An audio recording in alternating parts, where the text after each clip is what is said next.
Today we had an awesome session. We had 30 plus people who came and we did a workshop, the second in series of Agentic AI.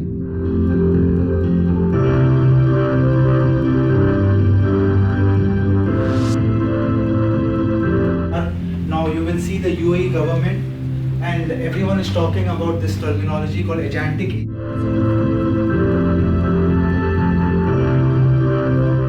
Everyone can generate output, everyone can generate content, code and everything. The most important part for enterprises are this: how you design LLM as a judge, LLM as an evaluator.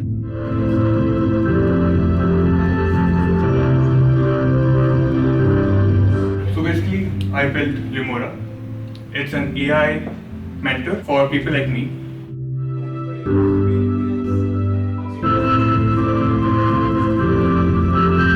Everyone's talking about AI, very few people are actually doing it. Well, this is a community that's making it real. These are the people in this room that are making it real, and that is amazing. So it was highly engaging, and also we announced our Building an AI Application Challenge top 5 winners. We had one of the judges who came and shared his experience as well, and it was a great event.